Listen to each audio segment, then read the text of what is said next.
Marcus Riley, Mac to anyone who didn't want their face rearranged, was having what you might generously call a bad day. The kind of bad day where your salvage haul turns out to be booby-trapped, your ship's hull gets a new ventilation system courtesy of alien explosives, and you end up bleeding all over the deck of some backwater medical station in the armpit of the galaxy.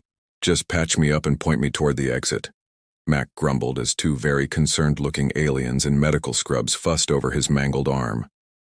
The taller one, who'd introduced himself as Dr. Clicks, had skin the color of overripe avocado and twice as many eyes as any reasonable being should need.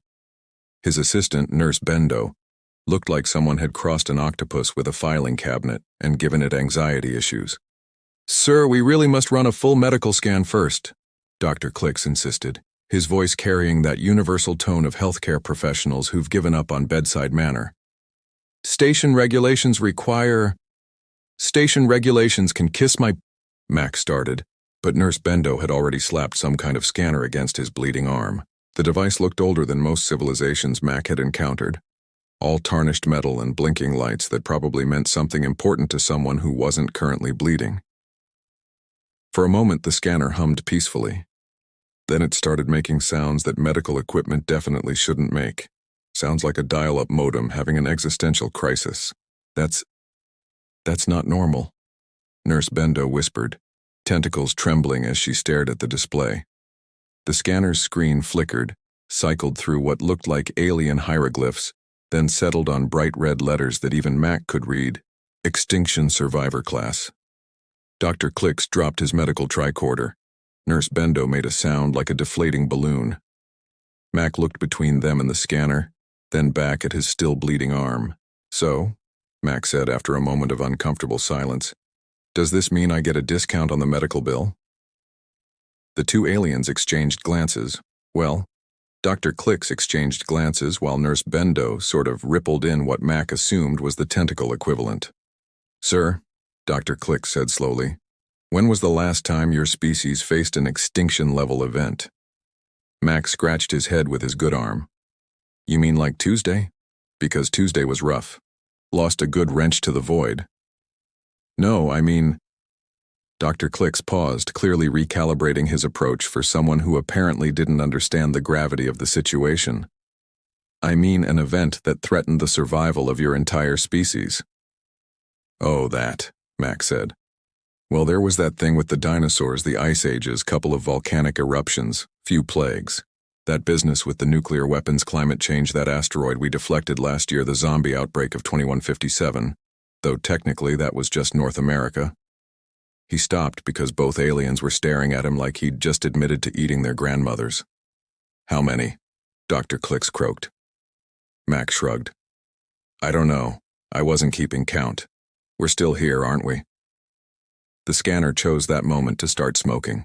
20 minutes later, Mac found himself surrounded by what appeared to be the station's entire medical hierarchy.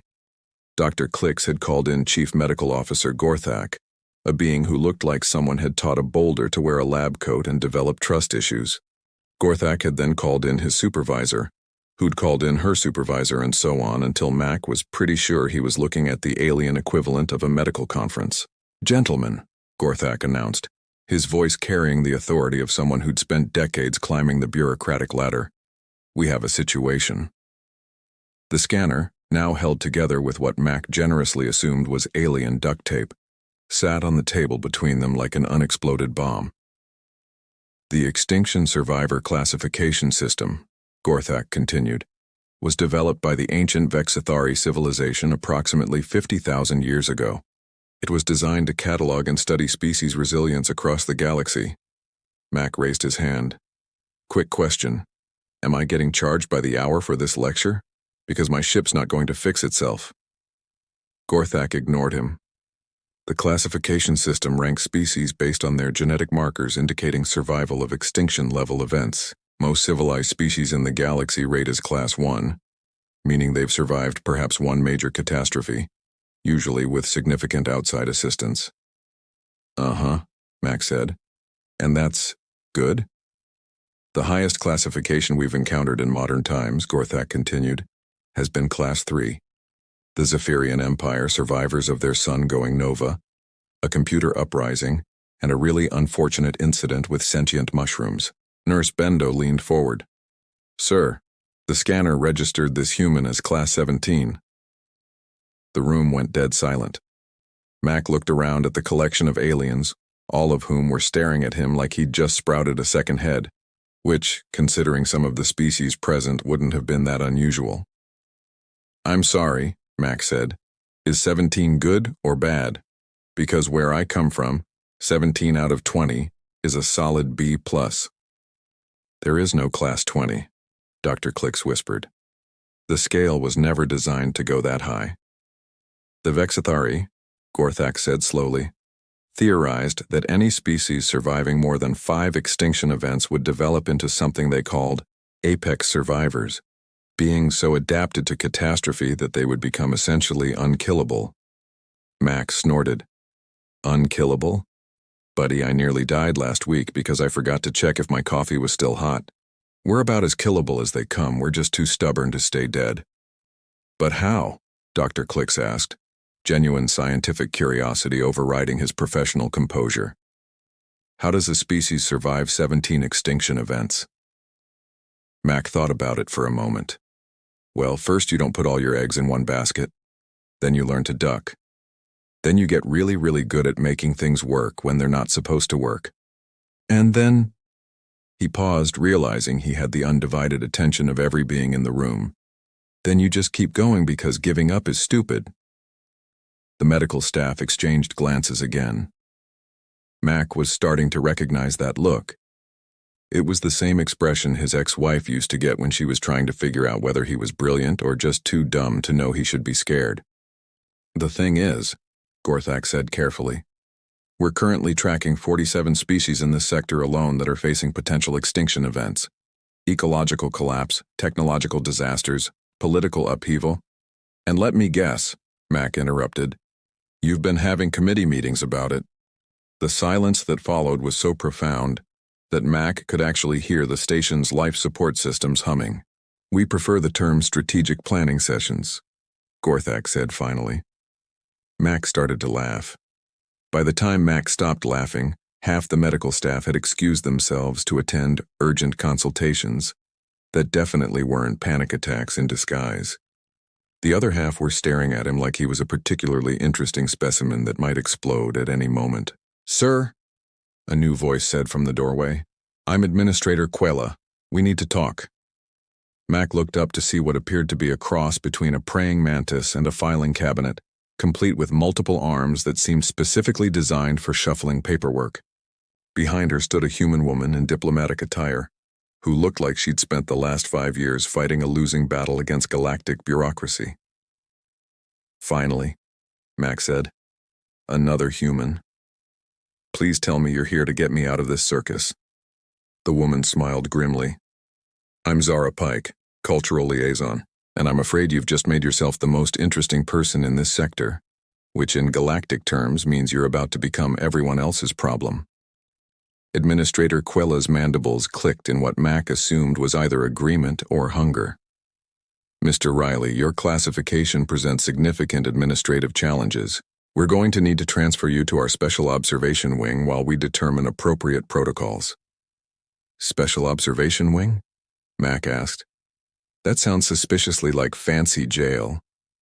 "It's not jail," Zara said. "It's more like protective custody with better food and more forms to fill out." Mac found himself escorted through corridors that looked increasingly less medical and more detention facility-ish. The Special Observation Wing turned out to be a comfortable suite with reinforced windows, multiple locks, and what appeared to be observation cameras in every corner.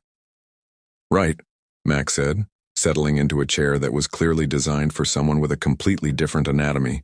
"Someone want to explain why being classified as hard to kill is apparently a crime?" Zara sat across from him, her expression a mixture of sympathy and exasperation. "It's not a crime. It's a complication. Humans have been trying to earn respect in galactic society for decades. We're usually dismissed as a primitive species that got lucky with our technology.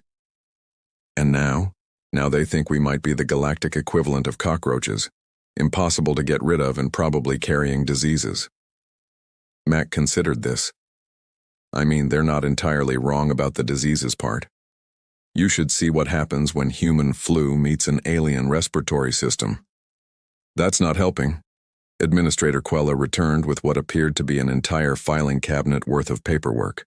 Mr. Riley, we'll need you to complete these forms while we convene the Galactic Extinction Prevention Council to determine how to proceed with your case. Mac looked at the stack of forms. How many trees died for this paperwork? We don't use trees, Quella said. These are made from processed fungal matter harvested from the Mycelia Collective. How many mushrooms died for this paperwork? The mushrooms are willing participants in the bureaucratic process. Mac stared at her. The mushrooms? Volunteer? They find the administrative process spiritually fulfilling. Right. Mac turned to Zara. Please tell me this is some kind of elaborate hazing ritual for new species. Zara shook her head. I've been here 6 years, Mac. This is just Tuesday. Over the next few hours, Mac learned more about galactic politics than he'd ever wanted to know. Apparently, most alien species approached problems by forming committees, conducting studies, and holding conferences. The idea of just fixing things when they broke was considered dangerously radical. So let me get this straight, Mac said, reviewing one particularly dense form that seemed to require his opinion on 17 different hypothetical extinction scenarios. You have entire species facing extinction right now, and instead of helping them, you're arguing about the proper paperwork. It's more complicated than that, Zara said. Is it, though? Before Zara could answer, Dr. Clicks appeared at their door looking distinctly furtive. Mr. Riley, I was wondering, hypothetically, if a species was facing ecological collapse due to overfarming, what would, hypothetically, be your recommendation? Mac looked at the doctor, then at the observation cameras, then back at the doctor. Hypothetically, very hypothetically. Crop rotation. I'm sorry? Plant different things in your fields each season. Gives the soil time to recover. Also, maybe don't farm the same crop until your entire planet looks like a barren wasteland. That's generally considered poor planning. Dr. Clicks stared at him for a long moment, then hurried away muttering something in what sounded like an extremely excited alien language. Mac looked at Zara. Was that normal? Nothing about this situation is normal, Mac. But I'm starting to think that might be exactly what the galaxy needs. Word spread through the station's alien community faster than Mac could say. Just use some common sense.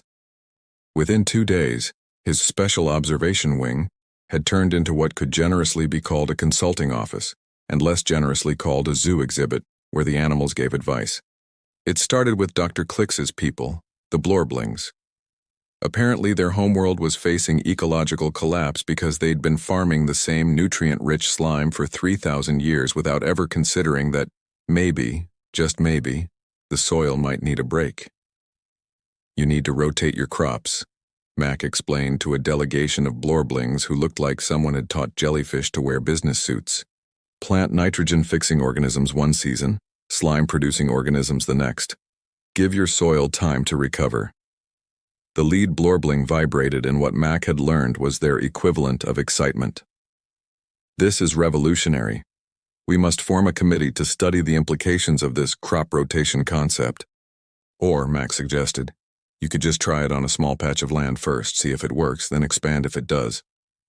The Blorblings exchanged what Mac assumed were meaningful looks, though with their gelatinous anatomy it was hard to tell.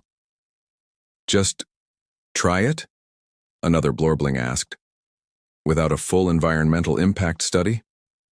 Wild concept, I know.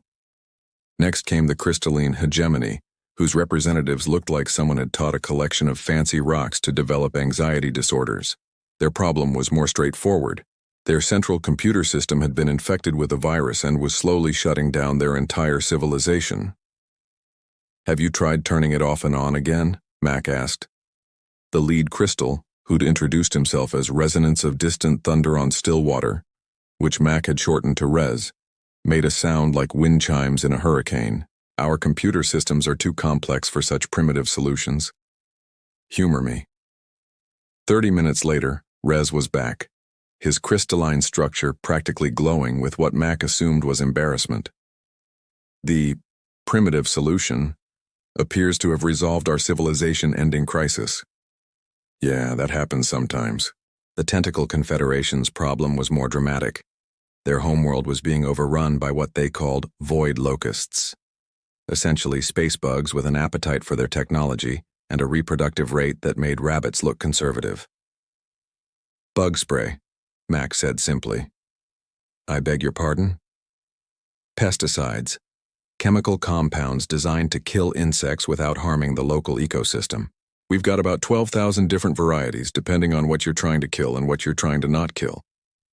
The tentacle representative, a being who looked like someone had given an octopus a PhD in bureaucratic nightmares, writhed in confusion.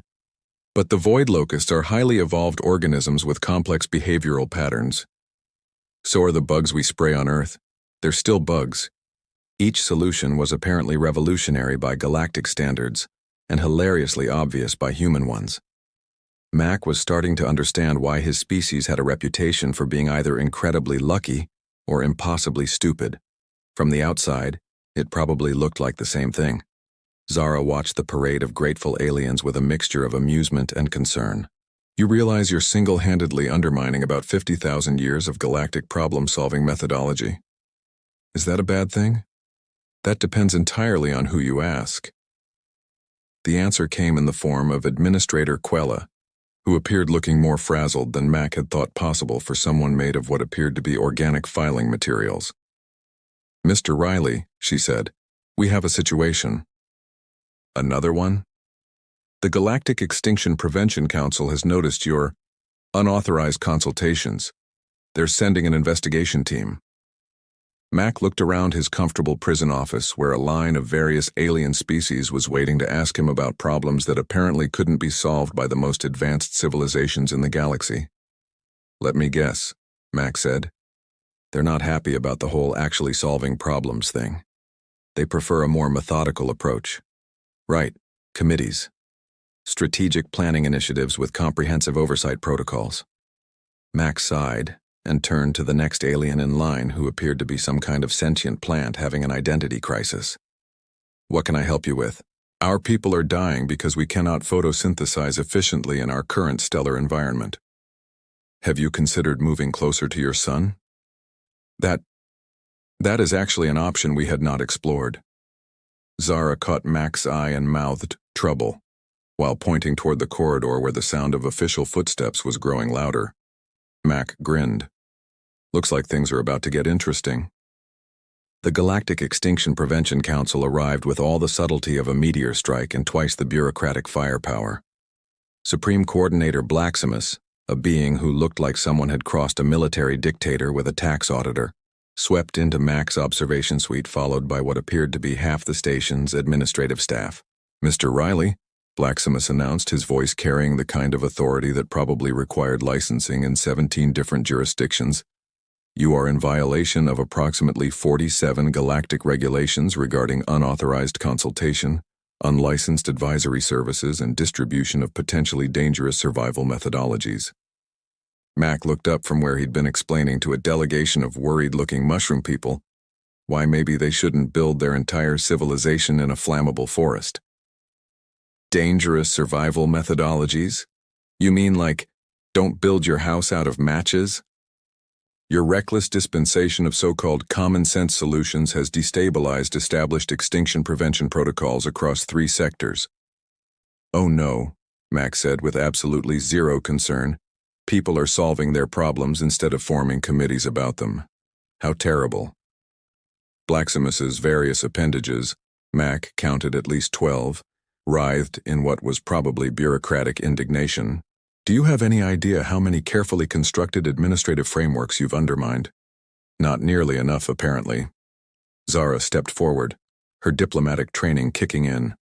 Supreme Coordinator, surely we can find a compromise that respects both galactic regulations and Mr. Riley's unique perspective. There is no compromise, Blaximus declared. Mr. Riley represents a clear and present danger to galactic stability. His classification as an extinction survivor makes him too dangerous to remain at large. Mac stood up slowly. He wasn't a big guy by human standards, but he'd noticed that most aliens found human physicality distinctly intimidating. Something about the way humans moved, like they were always ready for violence even when they were just trying to get comfortable. "Let me get this straight," Mac said. "You want to lock me up because I'm too good at not dying? You possess survival knowledge that could disrupt the natural order. The natural order where species go extinct because they're too proud to try crop rotation? And your influence has already caused 17 different civilizations to abandon established extinction prevention protocols. You mean they stopped waiting around to die, in favor of untested primitive methodologies? You mean they started actually trying to fix their problems?" The confrontation was drawing a crowd. Through the observation suite's windows, Mac could see aliens gathering in the corridors. He recognized several faces, or what passed for faces, from his informal consultation sessions. Furthermore, Blaximus continued, apparently immune to interruption, the scanner that classified you has been deemed unreliable and will be decommissioned for the safety of... That's when Mac lost his temper. "You know what?" Mac said, his voice carrying the particular tone that humans used when they'd reached the end of their patience and were about to do something inadvisable. "I've had enough of this." He walked over to the ancient scanner, which was still held together with alien duct tape and good intentions. Every being in the room watched as Mac picked up his toolbox, standard salvage equipment that he'd somehow been allowed to keep, and pulled out a wrench. "You want to know why humans are Extinction Survivor Class 17? Mac asked, hefting the wrench. "It's not because we're unkillable, it's not because we're lucky. It's because when something's broken, we fix it, instead of forming a committee to study why it's broken." "Mr. Riley," Blaximus warned, "step away from the scanner. And when something's working but everyone's too scared to use it because it might disrupt their precious bureaucracy, we use it anyway."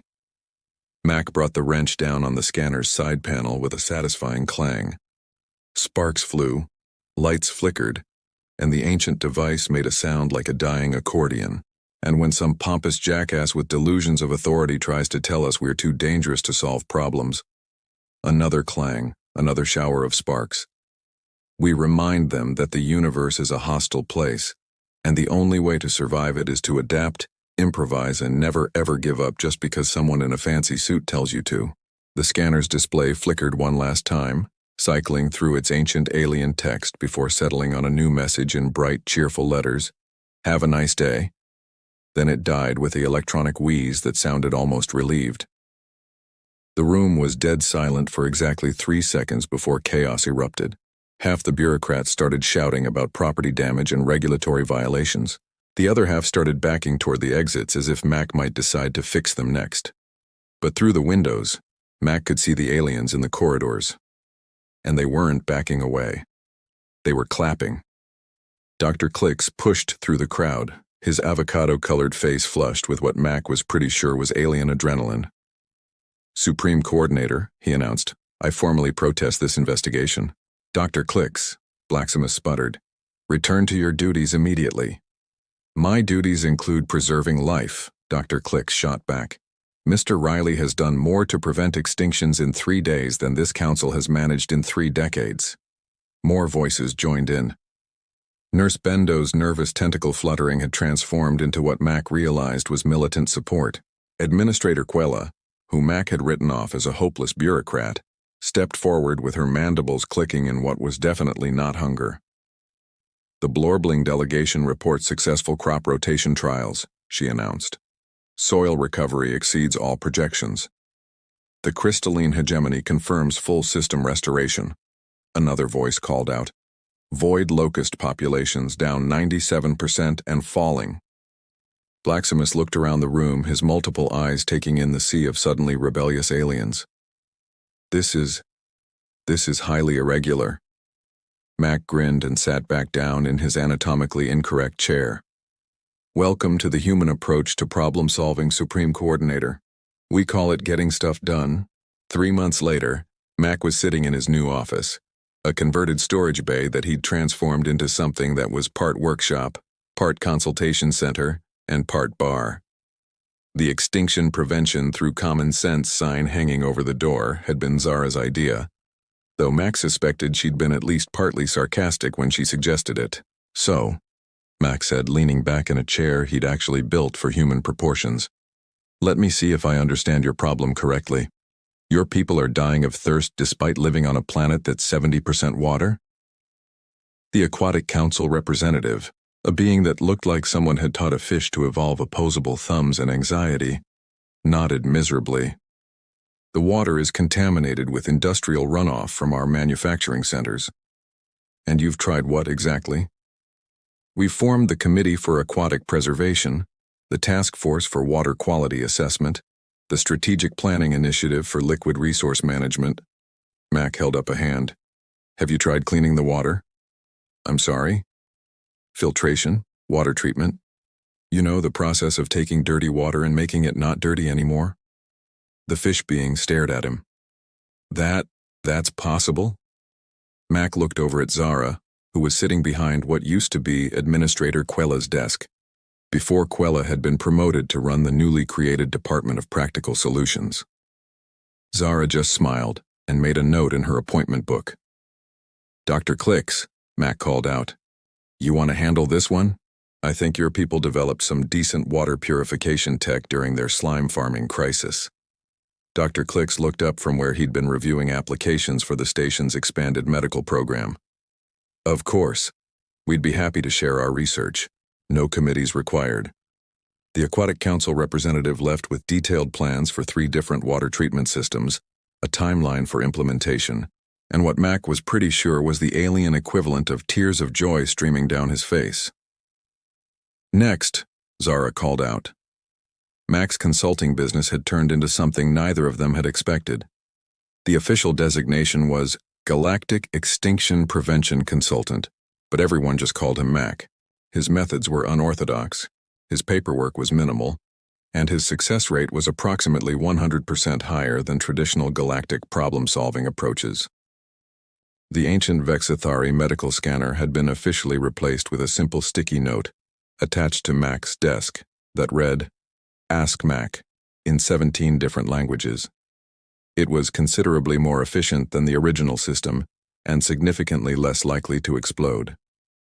"You know," Zara said during a rare lull between consultations, "when I took this diplomatic position, I thought I'd be facilitating cultural exchange and promoting understanding between species. And instead? Instead, I'm scheduling appointments for a salvage operator who saves civilizations by telling them to try turning things off and on again." Mac took a sip of his coffee. Real Earth coffee, imported at considerable expense by grateful alien traders whose cargo routes he'd helped optimize. "Disappointed?" Zara grinned. "Are you kidding? This is the most fun I've had since I left Earth. Do you know how satisfying it is to watch a 10,000-year-old bureaucracy crumble because someone finally asked, 'Have you tried just fixing it?' Pretty satisfying? Incredibly satisfying." The office door chimed and Supreme Coordinator Blaximus entered. Mac tensed for a moment, old habits, but over the past 3 months, Blaximus had transformed from an antagonist into something approaching a reluctant ally. "Mr. Riley," Blaximus announced, "the Galactic Council has officially recognized your methodology as effective. High praise from you folks. We're implementing practical solutions departments in all major sectors. Dr. Clicks will be heading the medical division, Administrator Quella will manage infrastructure, and we're looking for candidates to oversee agricultural and technological applications." Mac nodded. "And you want me to what? Train them?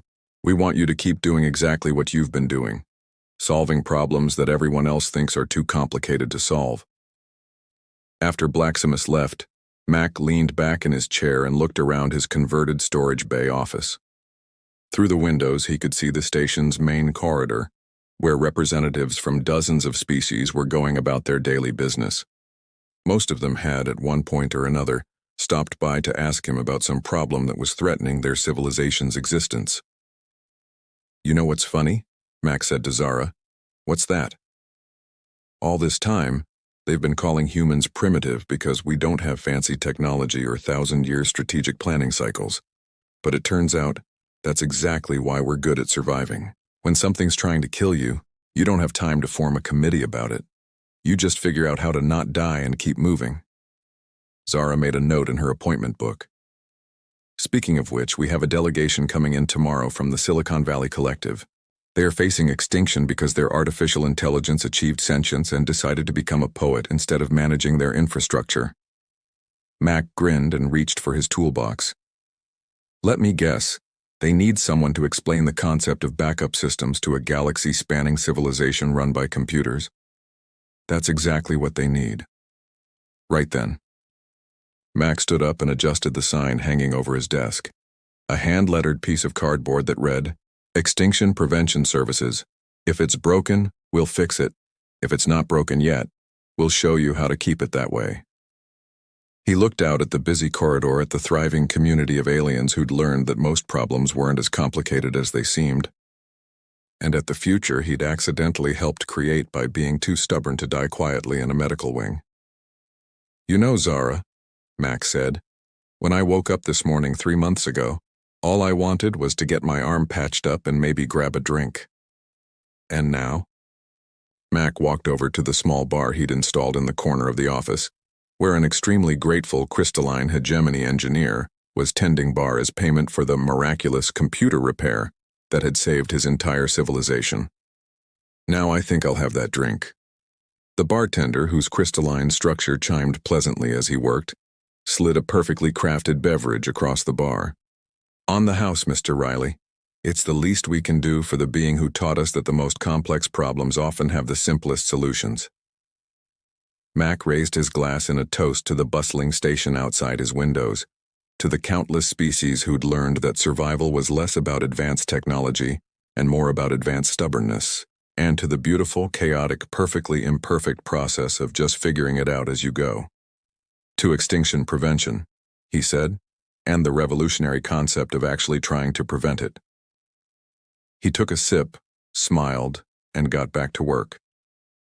After all, the universe was a big place, full of complicated problems that needed simple solutions.